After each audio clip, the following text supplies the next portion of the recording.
So, before I hurt anybody's feelings, I'm just gonna say, I'm sorry. Hello, ladies and gentlemen, I'm back, and today we're doing a review for 13 Reasons Why Season 4. Yes, we're on the last season, thankfully, and it's the fourth one. If you haven't checked it out already, about a year ago, I released a review for Season 3 that I did. It's like a rant review. It's my most negative review that I've put out on this channel. Go check it out. It was tons of fun to make. So now we're here for Season 4.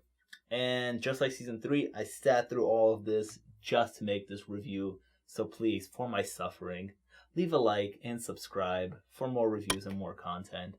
I'd really appreciate all of that. And this is your warning that I'm going to be spoiling Season 4 and the whole show. So if you haven't watched any of it until now, it's all going to be probably spoiled. And especially this Season 4 because it is ridiculous, and I want to give a bunch of examples of some hilarious things that I saw on the show, and I can't do that without spoilers, so there's going to be tons of spoilers in this review for Season 4. So let's talk about the positives. Let's start off on a positive note. So what are some of the positives? I mean, it's shot well. I guess it looks nice, right? But that's what I expect from this show. It has Netflix money. It's supposed to be shot well. I'm actually extremely tempted to get rid of that whole positive because of one reason. So, last year's Season 3 sucked. It was awful. But one of the cool things about this whole show is the transitions. They had some pretty cool, smooth transitions that you can look out for. I was actually kind of impressed at some points last year. This season has no transitions at all. Let's talk about these transitions and how these scenes are cut. They're cut awful. A lot of the times I'm looking at it and characters just pop up at places and I'm like, what was your motivation to get there? Like, why are you there? They're just there just to be there. Example. Later in the season, our favorite person here, Justin, he relapses. He's been recovering from drugs, but he relapses. So he's shooting up heroin in an alleyway. He's just in this random alleyway. So we cut from, let's say we're watching Tony boxing, and we cut from that to go see what Justin's doing in some random alleyway. He's literally just sitting there with the needle, and 0.1 second into the shot, Jess just comes down the stairs into the same alleyway, and she's like, oh my god, what are you doing here? Are you doing drugs? And I just laughed out loud because I was like, how do you know he's here? He didn't text you or anything, unless I missed something. He doesn't want anybody to know that he's doing this, and he's just in a random alleyway. Why are you here? How did you just appear here? It makes no sense. There are no pretty transitions like from past seasons, so I'm kind of tempted to give that positive away. But I mean, it has Netflix money, so it looks good, The other positive for this season is that it's 10 episodes and not 13 episodes long. Last season was really boring, and it was 13 episodes long, which is 13 hours, because every episode has to be almost an hour long. So it was really hard to get through it. I was so happy to find out that it was only 10 episodes this season. One of my other positives is Justin. He was the one character that I actually kind of liked this season, and that I kind of got behind. We will get to the very ending, the finale, where they decided to, kill him off, We'll get there. It's ridiculous. So on the positive front, that's about it. Now let's talk about the negatives. The humongous negative of this is the writing. It sucks. It is really bad. Oh man, it's bad. So I have my phone here just for a little bit of notes and research, and I pulled up Brian Yorkie's Wikipedia page. He is the creator of this show. Let's just give it a read real quick. Brian Yorkie is an American playwright and lyricist. His work often explores dark, controversial subject matter, such as mental illness, grief, the underbelly of suburbia, and ethics in both psychiatry and public education. Now, I'm going to say this. I said this last year in last year's review. Just because it deals with serious subject matter does not mean it's good. This show handles a lot of its serious topics that it tries to cover and speak on hilariously. It's just hard not to laugh at it because of just how bad everything is. Everything I listed there about Brian Yorkie and his kind of style of creation, I literally looked this up just before this review, just before I started filming, and I was like, I can definitely see all of those topics just thrown into this season. Okay, all right. Let's talk about the dialogue first. There's many things wrong to writing, but I've noticed that the dialogue was really bad. Okay, so imagine this. Here's more scenarios, more examples. You're welcome. So, about the second scene in episode 1, right? Clay, our protagonist, our hero, we love the guy, right? Definitely. So he's like walking down the stairs, he goes sits down with his parents at breakfast, right? And he's like eating like a zombie, he's like just dead inside. And his mom's like, Clay, your first semester grades came in yesterday. How do you have my grades? The school email, as always.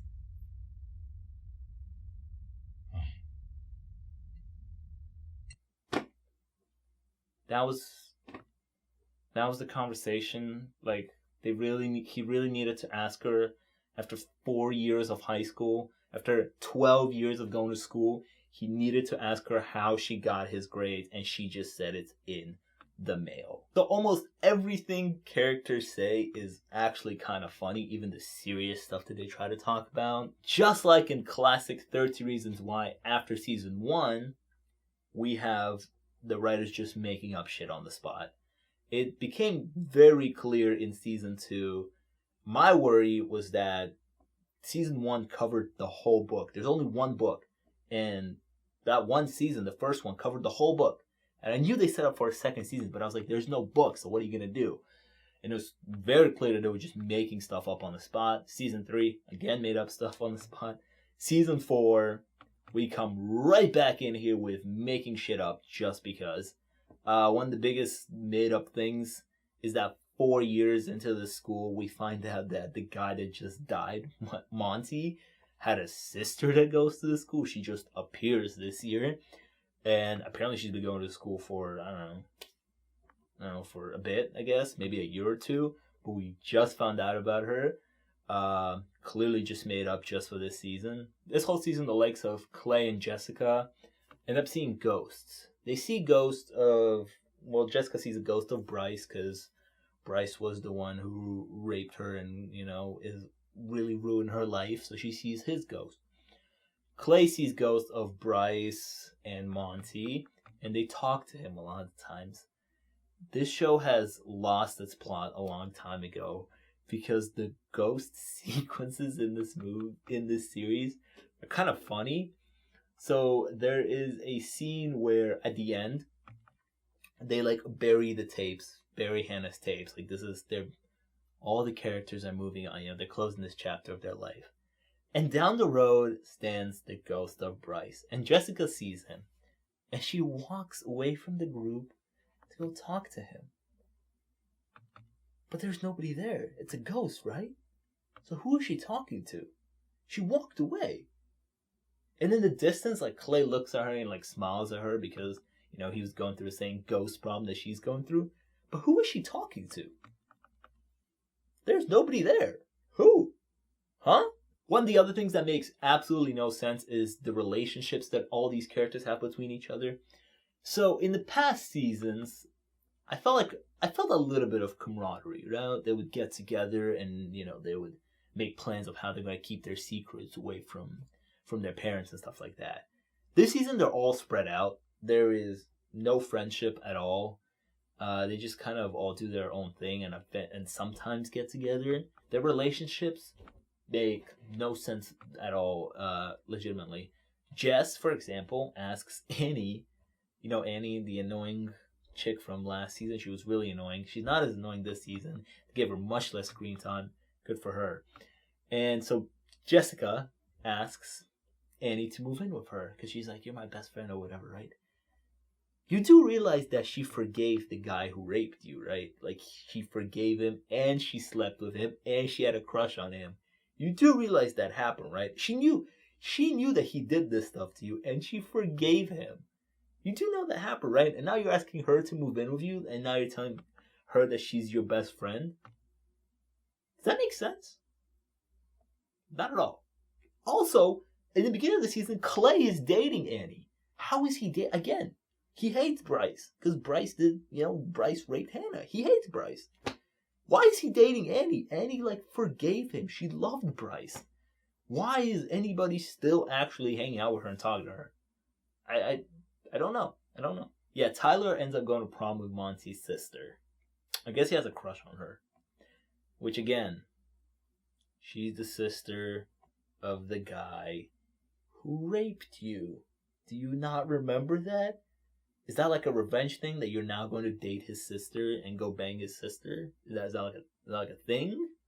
I don't know, it just doesn't make sense. I feel like in real life, these relationships would never happen just because of the history. I just want to say that almost every actor in this show looks mentally checked out. Looks like they got that Netflix paycheck and they're good to go. And I don't really blame them. I don't really want to blame any of the actors because I've seen season 1 and I've liked season 1 and I know they can act. And it's just clear to me that already season 4, they're like, this is, what are we doing? What are we reading? I'm just here, just give my paycheck, I'll do it. Gary Sinise, Lieutenant Dan himself, is in this show. I don't know how they got him. I don't know how they got him to do this. But he plays Clay's therapist. He's one of the worst therapists I have ever seen. I've actually never seen a real life therapist, but movies and TV shows, he's probably one of the worst therapists I've ever seen in a movie or TV show. His patient asks him questions, and he just repeats the question back to him. And the whole season, Clay has mental problems, and it's escalating and getting worse and worse and worse. And Gary Sinise is just not helping him. The meetings are just not working. His patient keeps getting worse and worse and worse and worse, and keeps doing worse and worse and worse and worse things, but he just doesn't do anything. And Gary Sinise gives a very calm and static performance. He delivers every line with the same calming tone, with huge pauses in between sentences for some reason, or even between words. He's like, Clay, so what do you think you would do? Yeah, Gary Sinise, I have no idea what happened there. Another character that I absolutely hate, and I've hated for a while now, is Jess. Holy crap, she can be annoying. I've noticed this a while back, actually, season 2 or something. But this season, she came out swinging with the "I don't want to see you on screen anymore" vibes. Scene 1, Justin comes home after rehab, and she just wants this relationship. She starts trying to kiss him, and he's like, I don't want this relationship, I went to rehab and I'm trying to get better. I don't have time for a relationship. And she gets mad at him for it. Us, it's not good for me. I'm not good for you. No, this isn't about you. It's about me. It kind of always is, isn't it? Yeah, she gets mad at him for, going through a drug addiction and then trying to get better and then saying that he wants to focus on himself and he can't focus on a relationship right now. And she gets mad at him. She tells him that he is selfish for only thinking about himself. That is so hypocritical and ironic and hilarious. Winston and Diego, who are kind of the villains. Villains would be giving too much praise if I called them villains for the show. But let's just talk about Winston. Now, if you don't remember, Winston, last year, season 3, had a crush on Monty or whatever. He slept with him at the end. So he had an alibi that Monty was with him the night that they say Monty killed Bryce, right? So he has the alibi. That's all he has. So, he could, send all of them to jail for, lying because he knows where Monty was that night. And so last season, it was set up at the end that it was going to be this big cliffhanger that Winston is going to do this investigating, that he was going to get them all this season. But this season, he is completely useless. He transfers to their school. He walks around with wearing all black all the time, always a coffee in his hand, turtleneck, always wearing a black trench coat. Yeah, he walks around looking like Dracula a lot of the times. And here I'm thinking, like, this kid's gonna have some detective skills. Like, it's not out of the reach at this point. Like, give me some detective skills at least. This kid has no detective skills whatsoever. All he does is fall in love with Alex. Alex goes dates another guy. He is sad because him and Alex dated for like a day. He's also really sad because him and Monty dated for not even a day. They didn't even date. They just hooked up once. But yeah, his character is useless. He's just there. A lot of the times I forgot he was even in the show. I think towards the middle to the end, he starts to kind of disappear and get less and less screen time. And in that moment, I forget that he's even in the show. Alongside him is Diego, this other football player. And the football team like loved Monty, so they want to know what happened. This Diego kid's like obsessed with finding out the truth. He knows that Monty was framed. And he also walks around just saying things that he knows. His character is hilarious because he just walks around guessing. He walks around a group of friends and he's like, I know you did it. And they're like, no, I didn't. He's like, all right, I know you did it. And they're like, no, I didn't. He's like, you did it. You definitely did it. And he just, the whole season, he just walks around just guessing and pointing fingers at people. Let's talk about the big main star of this show, Clay Jensen himself. He's narrating this season. He's back at narration, and he's the main focus because he is handling what happened last season really bad. Like, he's going through it. He has a lot of mental issues, like a lot. He sees ghosts. He has hallucinations. He has nightmares. He goes through these periods where he just loses time. Like, he doesn't know what happened. It's crazy how many problems this guy has. And he has Gary Sinise as his therapist, the world's worst therapist that I've seen on a movie or TV show to help him out. Yeah, that's not gonna work. But what I gotta say about Clay Jensen is that Dylan Minnette, is that how you pronounce his last name? Just call him Dylan. Dylan seems to be also mentally checked out, got that Netflix check. We're good to go. Again, saw it in episode 1 of this season. At that table where they talk about the grades, he's just really bad at his line deliveries and everything. There's also a lot of screaming on his behalf. I feel really bad for his throat. He was screaming a lot and crying a lot. But in the finale, we'll talk about the finale. The finale will get its own section a little because there's a lot. It's an hour and 36 minutes long. We'll get its own section. I actually thought in the finale he brought it, but we'll talk about that later. But for majority, he's not very good. And I just think, again, all the actors are just checked out. Netflix check last season. Let's just get it done. I know the actor himself is like in a band that's pretty successful, so maybe he wants to pursue music or something. But yeah, good luck to him with that. My biggest problem with Clay Jensen as a character, we talked about acting. Let's talk about the character. Let's talk about how he's written and how he walks through the story. He gets into zero trouble for everything that he does. This kid gets away with everything.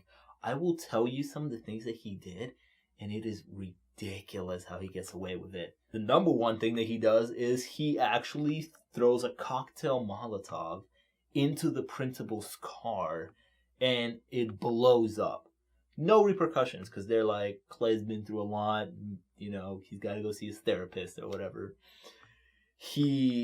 There's like an active shooter drill episode where, the principal like stages a whole active shooter thing to see what the students will do. And Clay like loses his mind and goes and grabs a cop's gun, points it at himself, and just loses his mind, gets tackled, gets sent to a psych ward, escapes the psych ward, does not go back there ever. All that happens is that he escaped. I forgot! In the last episode, he walks into a police station with like his hand in his jacket, and he tells them that he has a gun, right? So then the police officer calms him down. He talks to him, and then he tells him how all he wanted was just attention, and he hugs him, and there is no repercussions for the fact that he tried to pull that stunt. Nothing. Absolutely nothing. I feel like that's a good time for a transition into the next thing that I'm going to talk about. And that is current events right now in real life, what is happening with police brutality and all the protests that are happening right now because of it in America. And it was a weird timing. It's a very wrong timing for this show to come out, because there is one episode where it deals with police brutality. So because the school is just a messed up school, they got metal detectors in the school now, they got security guards, and they got video cameras. Now I have a question. They bring up like a really big deal about the video cameras, but don't like all schools have video cameras? Isn't it like a city's building, right? Just has video cameras. They made like a really big deal about the fact that now they have video cameras in the school. Yeah, I don't know. But this episode deals with the fact that like all the students like rebel because like this active shooter drill, which was extreme, really extreme, like scared all of them. And they were like done with it, and they were like, "We want the metal detectors out. We want the security cameras gone." And so they like protest. But yeah, so the cops come, and there's a whole riot happening between the students and the police. The students actually end up fighting the police.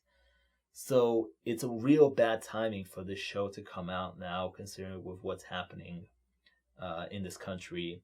And this show, again, does an awful job at commentating on that subject of police brutality.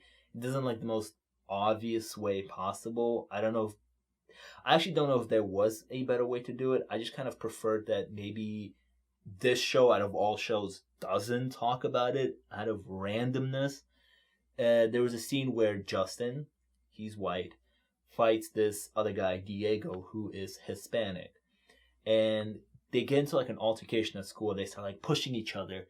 And then the security guard runs over and he arrests the Hispanic kid. And again, the dialogue is laughable because he's like telling Justin, because he's white, he's telling him, "Go back to class." And then he like pins the other kid against the locker and puts him in handcuffs. And it's so on the nose. And again, I don't know if there was a better way to show that, but I just prefer that this show, out of all shows, because of how bad of a job it does at it, does not try to talk about that subject matter at all. Just don't touch it. You're already dealing with a lot of subject matters that you are fucking up. Don't touch this one. Don't. And I was reading some reviews to see what other people thought about this season, and there was a review that said it's real bad time for the show to come out, to see a bunch of upper middle class suburban kids rioting about like their high school and fighting over that, when considered the fact of what's happening in real life. Just a bunch of upper middle class suburban kids fighting over their nice high school because now they got video cameras in it. Like, what? That's so, I feel that's tone deaf, right? It has to be. And in that riot, Clay burns the principal's car and gets in no trouble. The principal knows he did it. He shows in video footage of him doing it. And the principal just says, "You're just a troubled kid. You need help, move along. My car just got blown up, but like, it's whatever." Now let's talk about the final. The final, again, hour and 36 minutes long. Like, what? Why? You know why it is that? Is because literally in episode 9, where they're chilling at their prom, they're hanging out, Justin ends up collapsing and he's sick. And you know what he's sick with? He has AIDS. He literally has AIDS. And he's going to die from that. Out of nowhere. He just got AIDS out of nowhere. Just out of nowhere. And now he's going to die from them. And the show again demonstrates how it just makes shit up on the spot. The doctor comes in and she's like, well, because he's like a past drug addict from all the needle sharing and the fact that he was a prostitute at one point, which I don't even know if it was mentioned until this season. So I'm guessing in like season 2 when he ran away, he, did some things for money to buy drugs and he got HIV from that.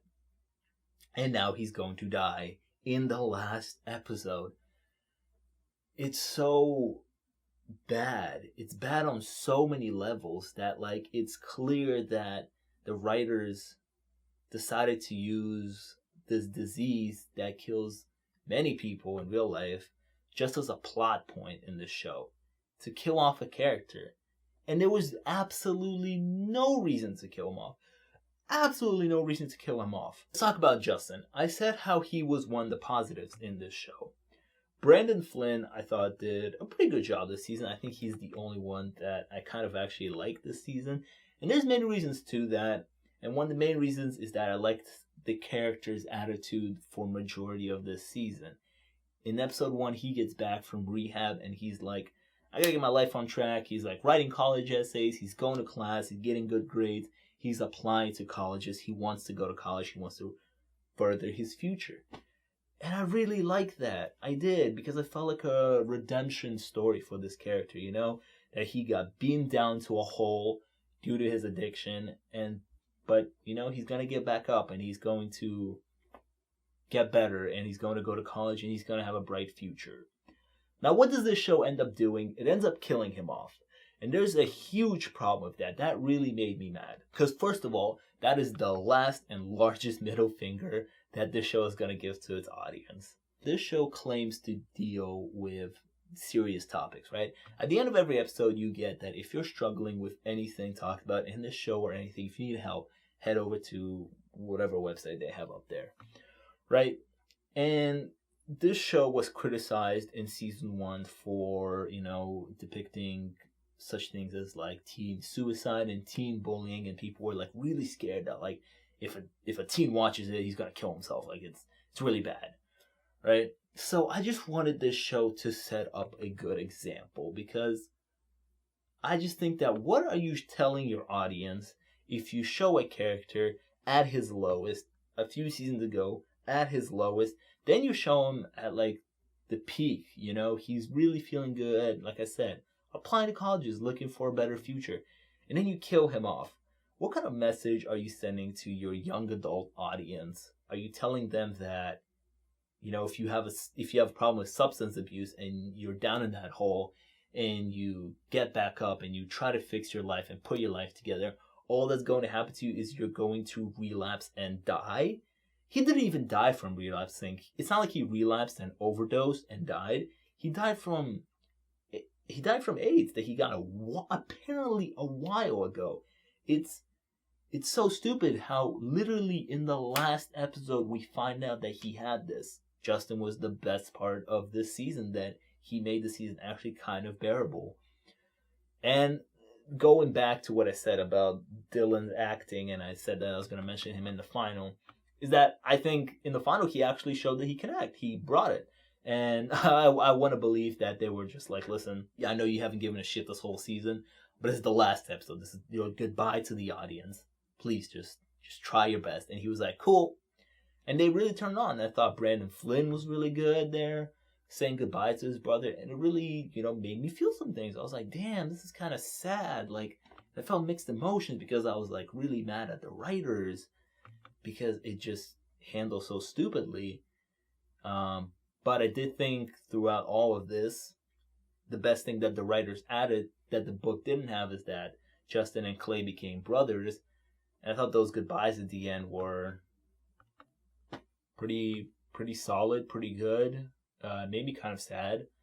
But there was absolutely no reason for him to die. What was the reason? Why did he die? It makes no sense. It's not like he died for like a character development for somebody else. It's not like Clay looked at life differently now because Justin died. No, he literally died. It feels like he died because the writers just wanted him dead. He literally could have just had fun at prom and moved on to graduation, and the finale could have been half as short as it is now. Like, it didn't have to be an hour and 36 minutes long. He could have just made it to graduation, and they all could have just graduated and went to college in the final episode, and that would have been fine. Listen, I can go on forever talking about the inconsistencies and just how bad this show is overall. There's still a lot of things that I didn't talk about. And if you want to know my opinions about some things that I didn't talk about, leave it down in the comments. I would love to read your comments, what you thought about the show. But yeah, it's really bad. The rating is obviously a big oof. Yeah. It's not as bad as season 3. Season 3 was really boring. This season was not as boring. This season was funny. Yes, that's my review for season 4 of 13 Reasons Why. Thankfully, it's the last season. It's all over. Make sure to leave a like and subscribe. Again, comment what you thought about the show. I'd love to have a discussion with you. And check out some of my other videos. And I'll see you guys later.